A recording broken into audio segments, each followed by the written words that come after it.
पिछले कुछ filler episodes को देख के लग रहा था कि शायद फाइनल 6 एपिसोड में कोई बड़ा और इम्पोर्टेंट आर्क आएगा, बट एपिसोड 11 एंड 12 ने ये कंफर्म कर दिया कि बैड बैच बिल्कुल भी क्लोन वॉर्स वाली थीम को फॉलो नहीं करने वाला। कुछ फैंस को शायद लगे कि यार ये लोग एपिसोड 12 तक फिलर स्टोरीज क्यों दिखा रहे हैं। क्योंकि वो स्टोरीज फिलर नहीं है। जब bad batch animated show announce हुआ था तब फैंस को लगा था कि वो क्लोन फोर्स 99 की स्टोरी के साथ साथ स्टार वॉर्स के एक्सटेंडेड यूनिवर्स के बारे में भी जान पाएंगे 50-50 अंदाज में।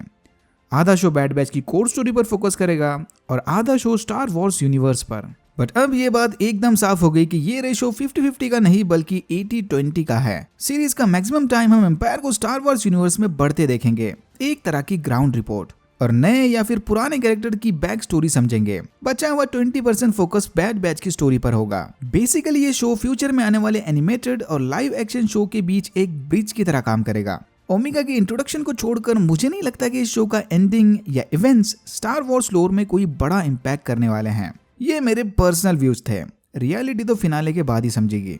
सुनने में ऐसा लग रहा होगा कि स्टार वॉर्स लोर में ये पूरा का पूरा शो ही एक फिलर सीरीज है, बट फिलर शो पर कोई इतना खर्चा और एफर्ट्स नहीं लगा था। तो मेरे हिसाब से लुकास फिल्म फ्यूचर में आने वाले शोज और मूवीज के लिए वर्ल्ड बिल्डिंग कर रहे हैं, क्योंकि अगर ये बस एक फिलर शो होता तो उसे फ्राइडे 12:30 वाला प्राइम स्पॉट नहीं मिलता। एनीवेज, चलिए अब फटाफट एपिसोड 11 और 12 का रिकैप कर लिया जाए। एम्पायर को आगे बढ़ाते हुए इंपीरियल फोर्सेस ने अब प्लैनेट राइलॉथ पर कब्जा कर लिया। रैम्पार्ट ने यहाँ के करप्ट सेनेटर ऑन फ्री टाक के जरिए पब्लिक अनाउंसमेंट कर दी कि एम्पायर यहाँ पर नई रिफाइनरी बनाने वाला है, जिसकी मदद से बेरोजगारों को काम मिलेगा। यहाँ के ट्वाइलाइट फ्रीडम फाइटर्स एम्पायर के इस काम में आड़े आ सकते हैं, इसलिए रैम्पार्ट चाहता है कि फ्रीडम फाइटर्स एम्पायर के सामने सरेंडर कर दें। ट्वाइलाइट रेजिस्टेंट ग्रुप के लीडर चैम सिंडोला भी समझ गए कि इस मूवमेंट पर एम्पायर के खिलाफ जाना इन्हें बहुत महंगा पड़ सकता है, इसलिए चैम ने अपने सपोर्टर्स को शांतिपूर्वक एम्पायर का साथ देने के लिए कहा। एम्पायर की फोर्स देखो, इनके पास दूसरा ऑप्शन ही क्या था। इस एपिसोड का सबसे इंटरेस्टिंग पार्ट थी चैम और एलिनी की बेटी Hera Sindola. Star Wars rebels के फैन ने हेरा का नाम जरूर सुना होगा। आगे चल के हेरा एक निहायती एक्सपर्ट रिबेलियन पायलट बनेगी। हो सकता है कि इसका नाम हमें रोग स्क्वाड्रन मूवी में भी सुनने को मिले। ओके, हेरा और चैम का वफादार साथी लेफ्टिनेंट गोबी ग्लाई एक सीक्रेट मिशन पर चले गए। एम्पायर के पीठ पीछे ये बैड बैच से मिलकर लड़ाई के लिए हथियार जमा कर रहे थे। इसी दौरान हेरा और ओमेगा इंस्टेंटली दोस्त बन गए। अनफॉर्चुनेटली क्रॉस हेयर को गोबी ग्लाई के इस सीक्रेट मिशन की भनक लग गई और फिर एम्पायर ने दोनों को हथियारों के साथ रंगे हाथ पकड़ लिया। जैसे ही चैम और एलिना को पता चला कि रैम्पार्ट ने उनकी बेटी और गोबी ग्लाई को बिना किसी सुनवाई के ट्रेटर घोषित कर दिया, वो फौरन अपने साथियों को लेकर उन्हें छुड़ाने चले गए। इनका प्लान काम कर गया। चैम और एलिनी ने रैम्पार्ट के कॉन्वॉय पर हमला करके अपनी बेटी को छुड़ा लिया। उस वक्त वहां पर ऑन फ्री टा भी मौजूद था।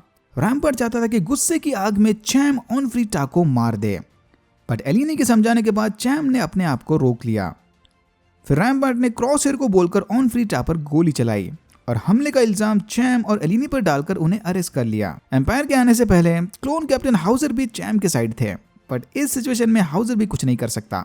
बाय द वे, सारे क्लोन्स में हाउजर का हेयरकट सबसे बैड एस है। एम्पायर ने चैम, एलिनी और गोबी ग्लाई को तो पकड़ लिया, बट हेरा उनकी पकड़ से छूटकर भाग गई। हेरा ने फौरन बैड बैच को कांटेक्ट करके सारा हाल बता दिया। पिछले एपिसोड में ओमेगा ने हेरा को इनकी कम्युनिकेशन चैनल की फ्रीक्वेंसी बता दी थी इमरजेंसी सिचुएशन में यूज करने के लिए, बट ओमेगा को पता नहीं था कि यह इमरजेंसी इतनी जल्दी आ जाएगी। हेरा की स्टोरी सुनने के बाद भी हंटर उसकी मदद करने के लिए बिल्कुल तैयार नहीं था। इंपीरियल फोर्सेस से घिरे राइलॉथ जाकर वहां से फ्रीडम फाइटर्स को छुड़ाना बहुत बड़ा रिस्क वाला काम है, बट फिर ओमेगा ने वीन डीजल स्टाइल में हंटर को मना लिया कि हेरा ये सब अपने फैमिली के लिए कर रही है एंड फैमिली कम फर्स्ट। राइलॉथ पहुंचकर हेरा, ओमेगा, टेक और रेकर ने रिफाइनरी पर हमला करके इंपीरियल फोर्सेस को डिस्ट्रैक्ट किया। यहीं पर हेरा के नेचुरल फ्लाइंग स्किल्स का भी टेस्ट हो गया। इसी डिस्ट्रैक्शन का फायदा उठाकर हंटर और इको ने चैम और एलिनी समेत बाकी ट्वाइलाइट फ्रीडम फाइटर्स को भी कैद से छुड़ा लिया। क्रॉस हेयर को ऑलरेडी बैड बैच के यहाँ आने की खबर मिल चुकी थी। क्रॉस हेयर ने बैड बैच को पकड़ने एकदम फुल प्रूफ प्लान बना लिया था, बट फिर कैप्टन हाउजर ने यह बात बैड बैच को बता दी और उन्हें वहां से भगा दिया। आगे कैप्टन हाउजर ने जो किया वो काफी इंटरेस्टिंग था। हाउजर ने क्रॉस हेयर की फौज के सामने जाकर सरेंडर कर दिया और साथ ही साथ कुछ क्लोन ट्रूपर्स को भी एम्पायर के खिलाफ जाने के लिए मना लिया। हाउजर की इस हरकत के बाद क्रॉसर ने उसे और उसके गद्दार क्लोन ट्रूपर्स को अरेस्ट कर लिया। But wait, good soldiers follow orders का क्या हुआ? इन सारे गद्दार क्लोन ट्रूपर्स के ब्रेन में भी तो वो इनहिबिटर चिप लगी थी ना, उसके बावजूद भी उन्होंने एम्पायर के ऑर्डर्स कैसे ठुकराया? क्या समय के साथ इनहिबिटर चिप का असर कम होता है? शायद इसीलिए एम्पायर क्लोन ट्रूपर्स को स्टॉर्म ट्रूपर से रिप्लेस करने की प्लानिंग में थे, मे बी। और हाँ, पिछले एपिसोड में घायल होने के बाद शायद क्रॉसहेयर की चिप का असर भी अब कम होने लग गया। बैड बैच के सामने बुरी तरह से हारने के बाद रैम्पार्ट समझ गया कि उसने बैड बैच को अंडर एस्टिमेट करके बहुत बड़ी गलती कर दी। फिर क्रॉसहेयर के कहने के मुताबिक रैम्पार्ट ने उसे बैड बैच को ढूंढ कर मारने की परमिशन दे दी। और यहाँ होता है एपिसोड 12 खत्म। अगर आपको वीडियो अच्छा लगा तो please like share and subscribe for more videos like this. मैंने ऐसे और भी वीडियोस बनाए जिनके लिंक्स आपको डिस्क्रिप्शन बॉक्स में मिल जाएंगे। Thank you very much for watching and I am hoping to see you in my next one.